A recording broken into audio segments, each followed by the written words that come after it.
नमस्कार, मैं शिराज। हाल ही में एक डिस्कशन में जो कि डेवलपमेंट के मुद्दे पे था, सब वक्ता अपने अपने विचार व्यक्त कर रहे थे इकोनॉमिक्स को लेके, पॉलिटिक्स को लेके कि कहाँ कमी रही, कहाँ खूबी रही, किस तरीके से आगे बढ़ा जा सकता है। कंक्लूड होने के बाद, पूरा होने के बाद एक शख्स बोलता है, सर बस इतना ही। ये अपने आप में एक बड़ा सवाल था और अनंत भी। शायद किसी ने इतना जोर दिया नहीं, लेकिन मुझे उसका ये सवाल घर कर गया। बहरहाल 2 दिन बाद मेरे एक अंकल से बातचीत के दौरान मुझसे पूछ लेते हैं वो कि शिराज ये बताओ, आइडिया क्या चीज़ है। मैंने उन्हें आसान से शब्दों में बताना चाहा, लेकिन मैं उन्हें सेटिस्फाई नहीं कर पाया, क्योंकि वो मुझसे और सिंपल लैंग्वेज में शायद पूछना चाह रहे थे।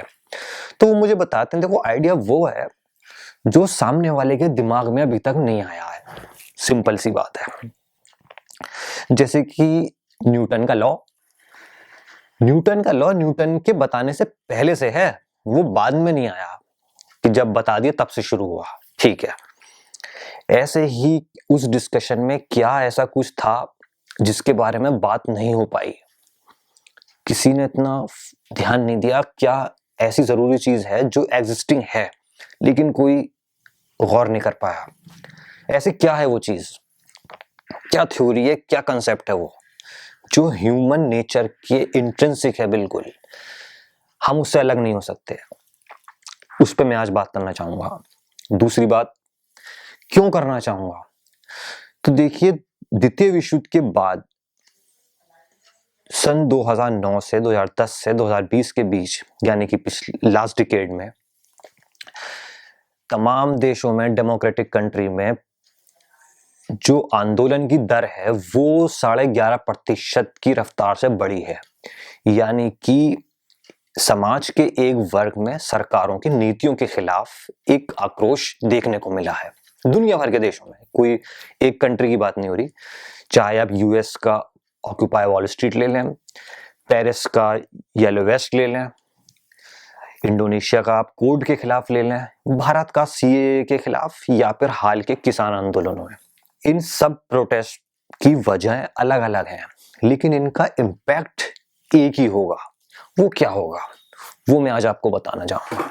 तो आज मैं बताना चाहूंगा कि क्या ऐसी चीज है जिस पे अभी तक ध्यान नहीं किया लोगों का, उस पर बात नहीं हुई, उसका इम्पैक्ट क्या होगा, आपके लिए सोचना क्यों जरूरी है, एक आम इंसान के लिए इस बारे में बात करना क्यों जरूरी है, जिसके बिना हमारी सोसाइटी का आगे बढ़ पाना बेहद मुश्किल है।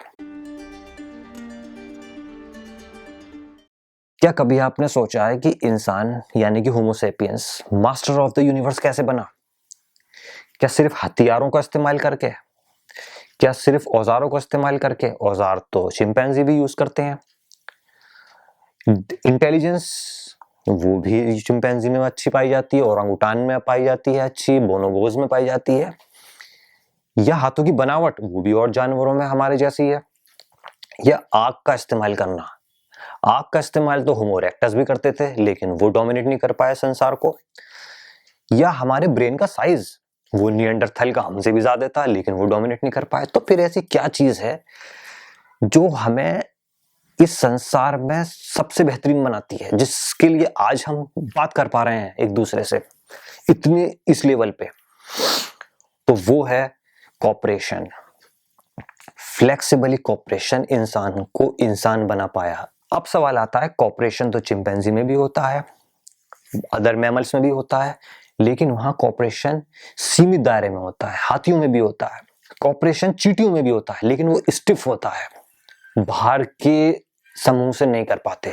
लेकिन इंसान का कॉपरेशन, नागालैंड का एक व्यक्ति नॉर्वे के एक व्यक्ति से भी कॉपरेट कर सकता है, ये उसकी खूबी है। लेकिन हाथी बाहर के समूह से कॉपरेट नहीं कर सकता। ऐसा ही चिंपैंजी भी, ऐसे ही चींटी भी स्ट्रिक्ट है, बिल्कुल स्टिफ है।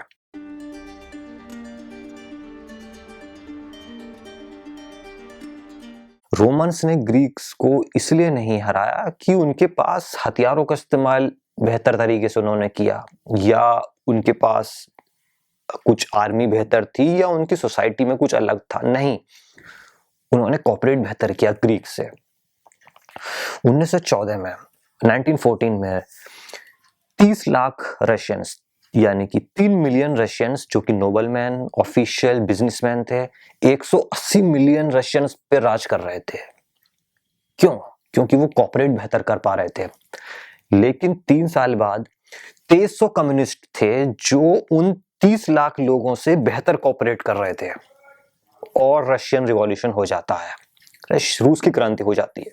सेकेंड वर्ल्ड वॉर के बाद यूएस अपने अलाइज की हेल्प करता है मार्शल प्लान के द्वारा, यानी कि एड देकर। ठीक है, वो कोल्ड वॉर का समय था, लेकिन इसका इंपैक्ट क्या हुआ? उसने बेहतर कॉर्पोरेट किया। रूस के कंपैरिजन, सोवियत यूनियन के कंपैरिजन वो बेहतर कॉर्पोरेट कर पाया और आज तक वो साथ है। लेकिन सोवियत यूनियन का क्या हुआ? डिसइंटीग्रेशन, खत्म हो गया।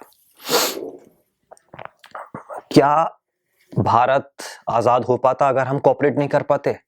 शायद नहीं। भारत के आजाद होने के बाद वेस्टर्न यूरोप में ये बात कही गई कि हम 10 साल भी एक साथ नहीं रह पाएंगे, भारत अलग अलग हो जाएगा, टुकड़े हो जाएंगे भारत के।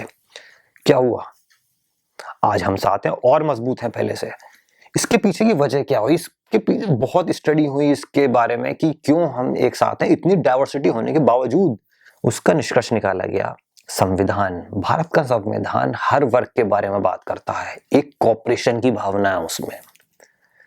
तो यही कॉपरेशन है जिसके बारे में आपसे आज मैं बात कर रहा हूं। कभी आपने सोचा है कि अफगानिस्तान को ग्रेवयार्ड ऑफ द एम्पायर्स क्यों कहा जाता है? पहले ब्रिटिशर्स आए लेकिन कभी राज नहीं कर पाए, फिर सोवियत्स आए, कभी राज नहीं कर पाए, अब अमेरिकन हैं, भागने की फिराक में है। सोचिए, कभी बहुत सी थ्योरीज आई, बहुत सी बातें आई, क्यों नहीं कर पाए? उसकी वजह है कि अफगानी इतना बेहतर कोऑपरेट कर पाए माइटी पावर्स के खिलाफ कि वो टिक नहीं पाए। वियतनाम में क्या हुआ?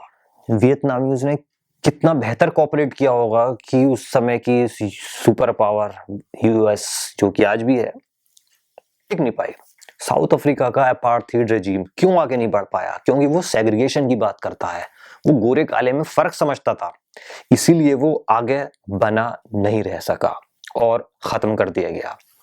यही कॉपरेशन है जो किसी सोसाइटी को, किसी समाज को, किसी सिविलाइजेशन को एक डेवलपमेंट की राह पर ले जा सकता है।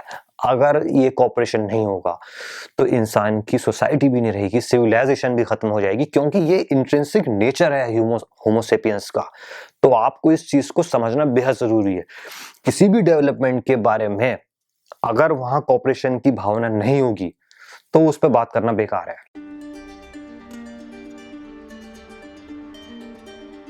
लेकिन आज ठीक इसका उल्टा हो रहा है। जिस चीज का मतलब नहीं है, जो समाज में नहीं है, उसे कानून में लाया जा रहा है और एक सेग्रीगेशन की भावना उत्पन्न की जा रही है।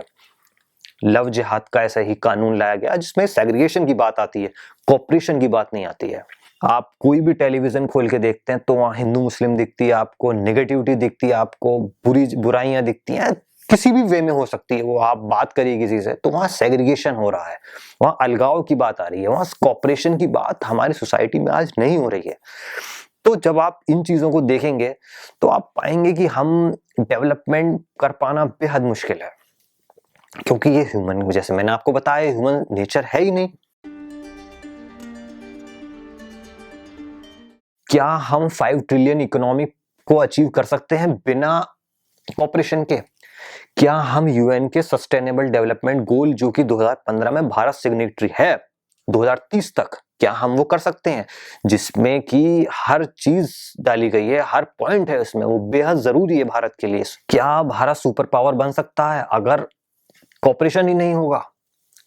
क्या किसान के मुद्दे, आज जो एजिटेशन चल रहे हैं किसान को लेके, एक ट्रस्ट की भावना कम हो गई है, उसमें लैक ऑफ ट्रस्ट है, क्या हम अब कॉपरेशन देख सकते हैं? तो ये मैं नीतियों की बात नहीं करना चाहूंगा, क्योंकि नीतियां ही ऐसी कुछ बनी हैं जिनके तहत आप कॉपरेशन नहीं कर पाने के रास्ते पे चल रहे हैं। और अंत में मैं सिर्फ यही बात कहना चाहूंगा कि गांधी ने 100 साल पहले इस कॉपरेशन को समझ लिया था, तभी नॉन कॉपरेशन मूवमेंट चलाया। अफसोस की बात है कि आज हम इतने सालों बाद भी उस बात को समझ पाने में असमर्थ हैं और हम देख रहे हैं कि हम किस राह पर हैं। तो ये अब हमारे हाथ में है कि हम कॉपरेशन को लेना चाहेंगे जो हमारा अहम हिस्सा है, या हम पीछे की तरफ जाना चाहेंगे जो कि ह्यूमन सोसाइटी का, ह्यूमन नेचर का महत्वपूर्ण अंग नहीं है। तो इश्यूज पर नजर बनाए रखिए और चीजों को समझते रहिए। जय हिंद।